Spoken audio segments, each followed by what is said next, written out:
this remote desert area, about 75 miles northeast of Las Vegas, Nevada, the Atomic Energy Commission, in collaboration with the United States Army and Air Force, will conduct the atomic test known as Exercise Desert Rock.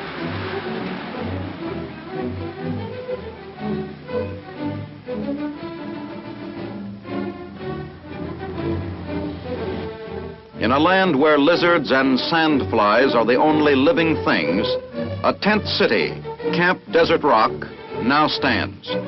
Here, the participating troops, observers, and service units, numbering more than 5,000 people, will live during the exercise. The Army engineers, Ordnance, Signal Corps, military police, and other branches of the service furnish specialized units to augment the 3rd Corps headquarters, which has been designated as responsible for the planning and execution of the military phase of the test. Though lacking in modern conveniences, the camp adequately supplies the basic needs of the men during their stay in the desert.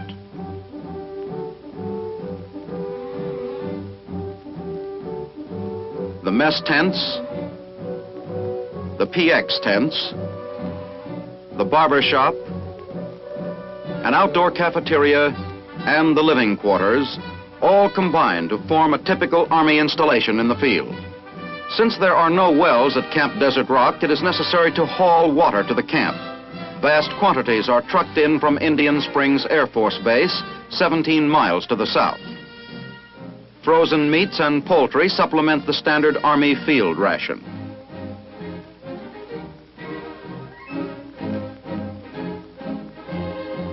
Wind, sweeping across the desert, provokes violent dust storms and blows down tents. Dust and grit fill the air, making life miserable. Later, the portable shower units provide bathing facilities to wash off the grime. Lieutenant General Joseph M. Swing, 6th Army Commander, arrives to confer with Major General William B. Keene, Commanding General of 3rd Corps and Military Director of the exercise, the first in which troops will participate as part of an atomic experiment.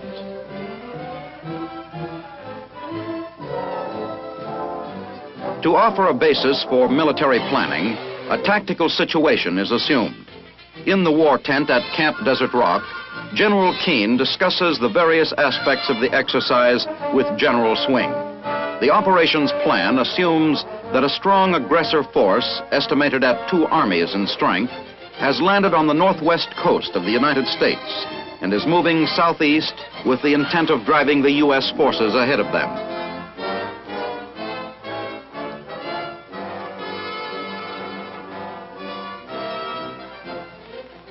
Within a short time, the U.S. 6th Army, consisting of 3 corps, has been forced to withdraw to a line running from the west coast, north of Los Angeles, through southern Nevada. For the purposes of this exercise, a decision has been made to employ an atomic weapon to destroy this theoretical enemy in front of 3rd Corps and drive him north from his present position. The 3rd Corps plan includes a withdrawal, initially, by one of its infantry divisions into a defensive position. The battalion combat team participating in the exercise is part of this theoretical division. The exercise on the ground will be implemented by one battalion combat team consisting of units of the 11th Airborne Division and the 546th Field Artillery Battalion. The BCT will prepare a defensive position at the test site. Corps augmentation units work busily in the forward area to install materiel. In this case, a Bailey bridge.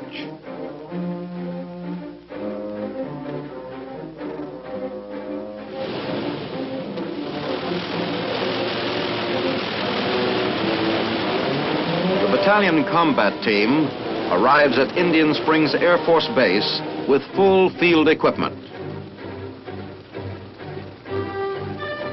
After deplaning, the troops line up, check personal equipment, and prepare to enter buses which will take them to Camp Desert Rock.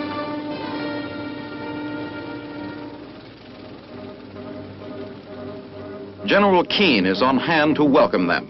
The men carry their individual weapons as well as field packs.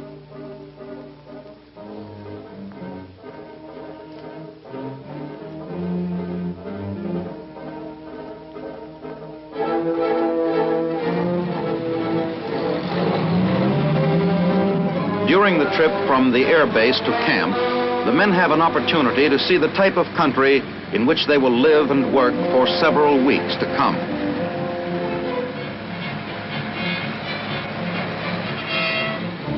At camp, the buses are guided to the BCT area by MPs.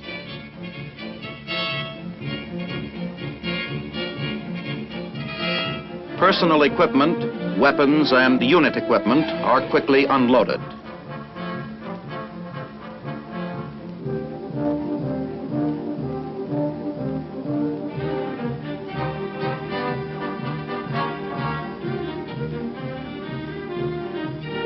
A welcome break from the desert heat finds the men moved in and ready for the work-filled days ahead. Orientation lectures are given on the effects of an atomic weapon. In addition, the men are thoroughly drilled in the part they will play in the exercise. Military police, truck drivers, evaluators, and observers are briefed in detail. An understandable concern is usually expressed by troops about the dangers of entering an atom-blasted zone.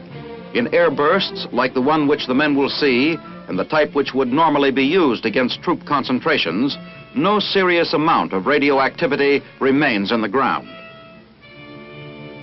In order to evaluate the effect of the atomic weapons, 9 test positions have been set up at varying distances from ground zero, the exact point at which the bomb will be detonated. At the battalion combat team area, the men will dig in and construct foxholes and machine gun emplacements. A convoy carries them to within marching distance of this spot.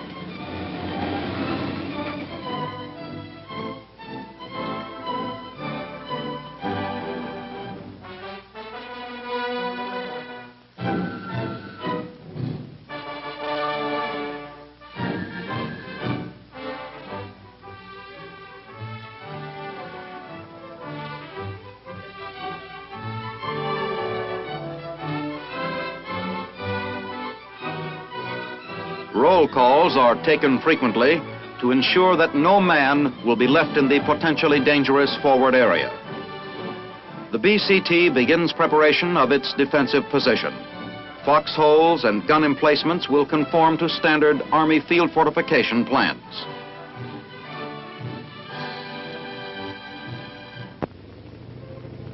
Bulldozers and other earth-moving machines scoop out gun emplacements as construction of forward area installations continues rapidly.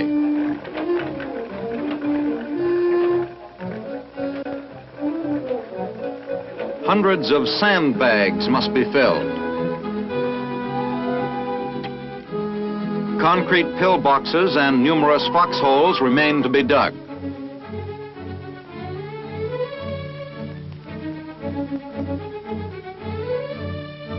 Communications are established and tested.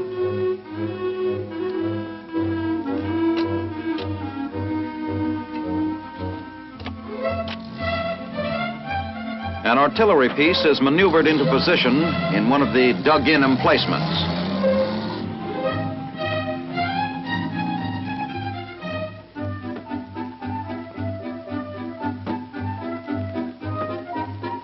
Later, evaluators will inspect the piece to see if it was affected by the bomb.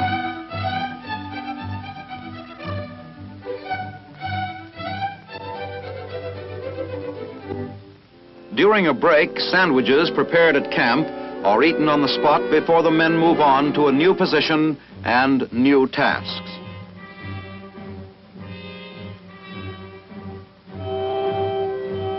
On D-1, 2 film badges are issued to each man of the BCT. These are used to measure cumulative radiation. One will be carried by the man during the test and will record the amount of radiation to which he has been subjected. The second badge, left with the individual weapon in the BCT area, will record the amount of radiation he would have received had he been present at that point during the blast. Now on D-1, the BCT has almost completed preparations in the forward area. As the final step, weapons with film badges firmly attached are carefully placed in the individual field fortifications. Here they will remain until retrieved after the detonation on D-Day.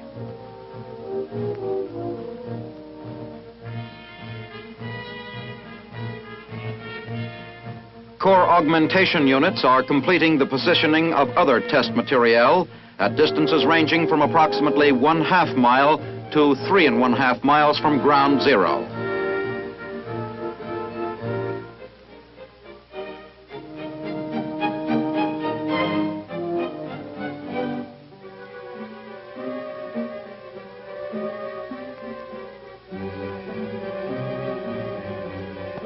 Sheep are placed in a variety of emplacements and shelters.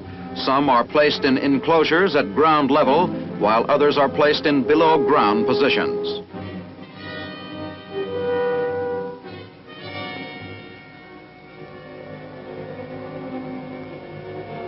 This sheep is being placed in a 10-foot square emplacement below ground level.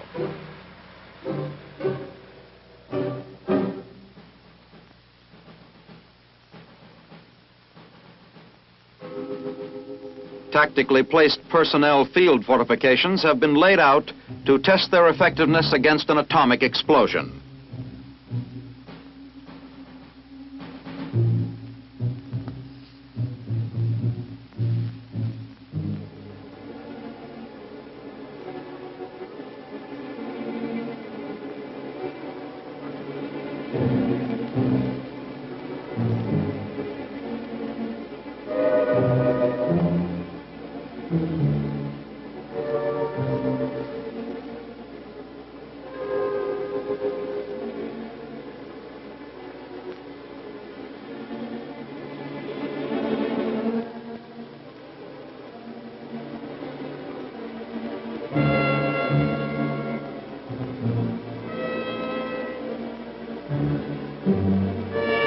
Test samples of several types of ammunition are placed in exposed positions above ground, with corresponding samples being placed in protected positions.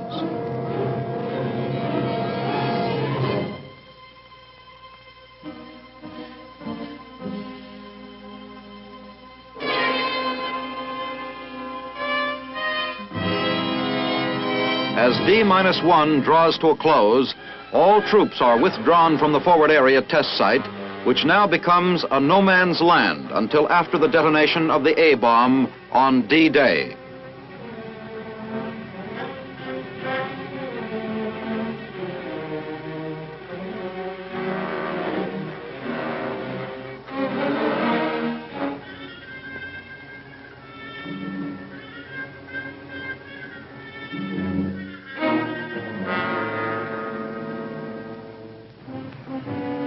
Early on the morning of D-Day, convoys carrying the battalion combat team, radiological safety personnel, effects evaluators, and official observers wind their way through the mountains on the 27-mile trip from Camp Desert Rock to the test site.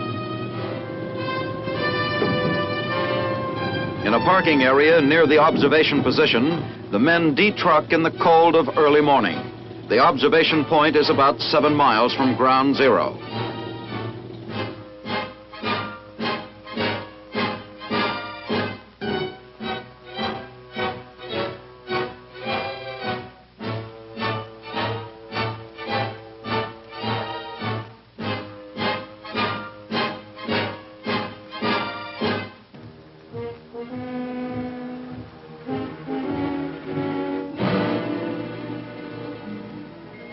General Mark Clark, Lieutenant General Swing, and Major General Keene, together with other observers, are present to witness the blast of the bomb, which will be dropped from a high-flying aircraft.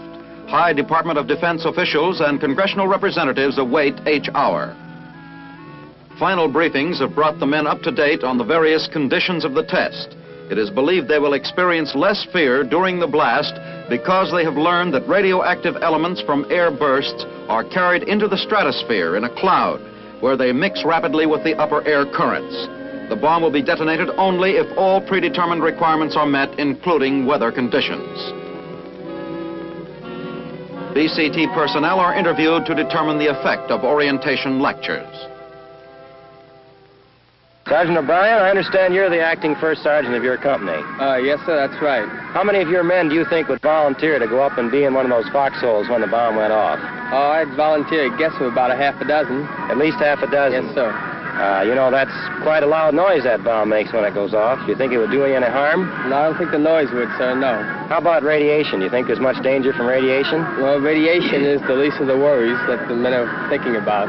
I think most people thought that radiation was the greatest danger, didn't they? Where did they learn different? We were, prior to our instructions here. We received a very thorough briefing before we even came in this close to contact with it. You feel that those instructions have given you confidence in your ability Very much to so. Very protect much. yourself? Yes, sir. How about the exercise you're going through up there? Is that something you think the men will go through with all right? Yes, sir. I think they'll do very well in it. They're mentally ready for it. They're eager and ready to go. Good. Well, we're glad to have you here. As H hour approaches, those men without protective glasses are instructed to sit down on the ground and face away from the blast. The bomb has left the plane.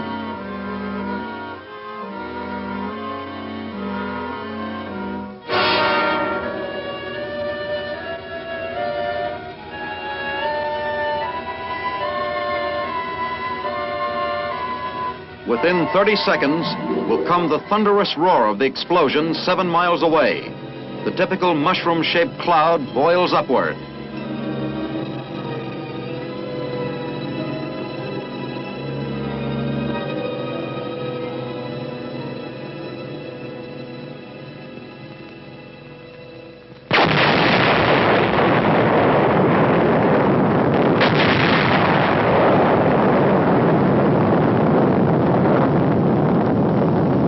Only 10% of all injuries from high atomic airbursts are from X and gamma rays. Reports indicate that these are the greatest concern of the average citizen and soldier. This test, in which combat troops are participating, is designed to dispel much of the fear and uncertainty surrounding atomic radiation and the effects of these rays.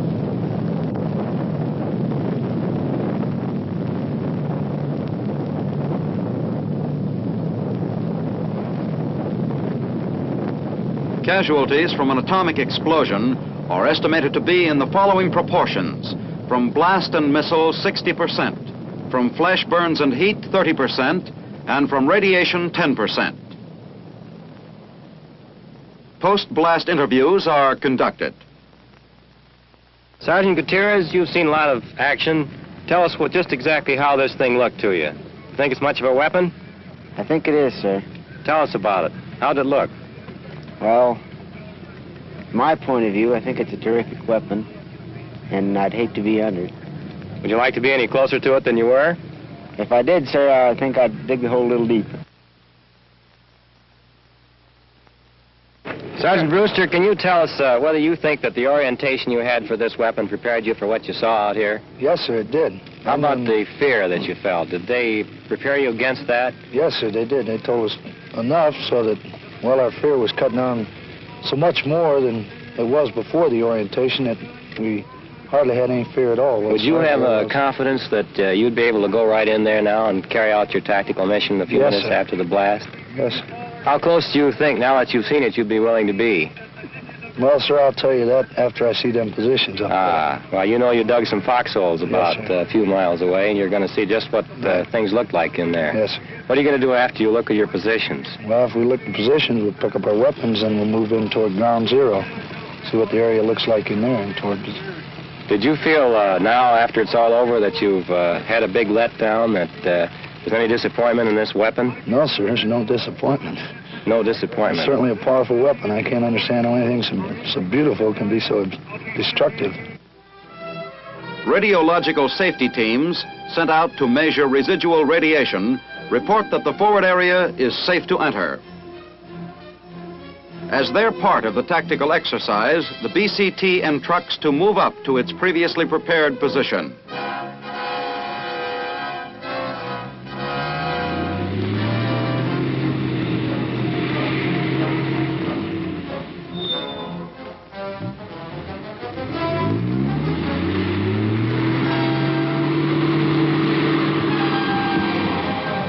Here, the men detruck and move forward to examine their foxholes and weapons. Soon, each man will see for himself what his chances for survival would have been had he been in his foxhole at the time of the blast. In recovering their weapons from the foxholes, the men find little damage done to either the weapon or the dug-in position. Information from the radiological instruments indicate that a negligible amount of radiation exists at this position, approximately 2 miles from ground zero. Film badges are removed from weapons and will be turned over to technical personnel for processing. The BCT receives a briefing in which the condition of equipment and emplacements is discussed. Preliminary observations indicate that a man in a foxhole caught this close to an atomic explosion would be reasonably safe. The commanding officer of the battalion combat team gives the signal for the advance toward the BCT objective, an area approximately 1/2 mile from ground zero. In a formation of 15 columns abreast, the team moves across the desert, which only a short time before was subjected to the atomic blast. In theory, they are launching an attack against a foe which has been stunned by an atomic weapon used in close tactical support of ground troops. The radiological safety teams, with their detection instruments, have moved out ahead of the troops. The evaluators who follow shortly after will examine field fortifications and equipment for evidence of blast and heat damage as a basis for reports to be rendered by the effects evaluation group. Here, an ordnance evaluator finds a carbine-mounted snooper scope only slightly damaged, damage which can be repaired in the field. In some cases, the paint on tanks, recoilless rifles, howitzers, and other metal equipment was seared and scorched by the intense heat on the side nearest the bomb. Portions of a test bridge were damaged. Some weapons are blown over. Rubber parts and sections of tires are found to have melted. Telephone equipment sustained the blast and heat without serious damage.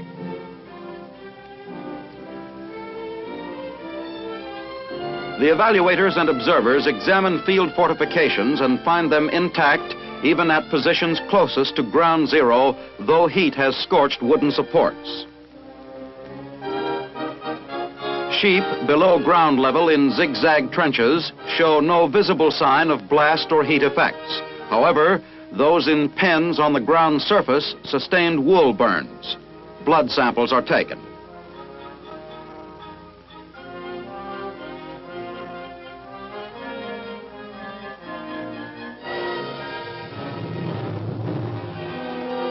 A .30 caliber machine gun is checked for radiation. Other standard Army field equipment and vehicles show considerable damage from heat and blast.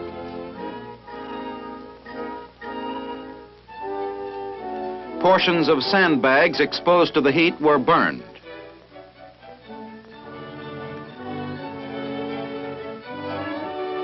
Some of the portable water storage tanks of the type used in Camp Desert Rock were partially collapsed from blast, while others caught fire and burned to the ground.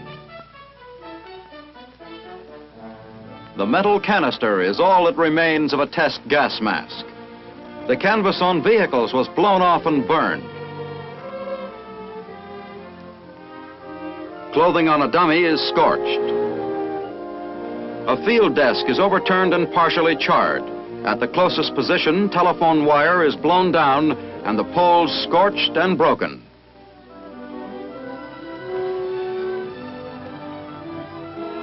Fabric samples of different types show reactions to heat and blast. Field wire and telephones give evidence of scorching and burning.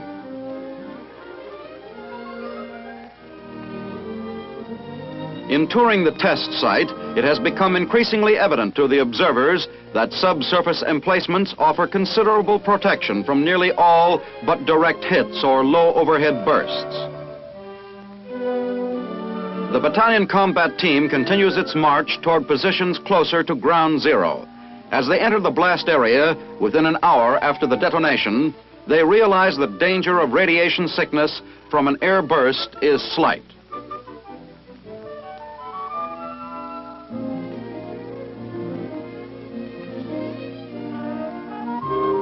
A zone pole several hundred yards from ground zero is inspected by a radiological safety man. Only slight evidence of radioactivity is found. The combat team proceeds with its tactical mission, continuing the simulated attack by passing through a portion of the bombed area. In these closer positions, the men inspect the sheep and the zigzag trenches.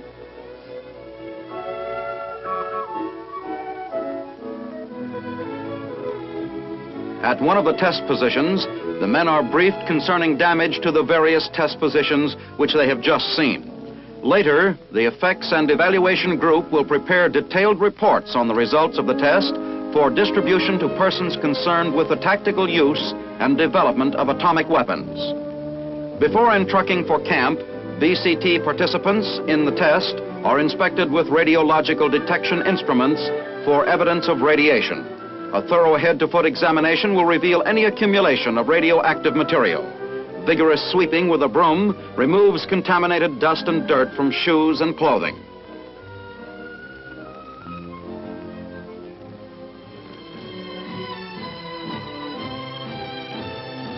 As exercise Desert Rock is concluded, initial reactions are: it is possible to utilize an atomic weapon in close support of ground troops in those cases where the conditions surrounding its use are carefully considered and where participating troops are fully indoctrinated in the capabilities and effects of an atomic weapon.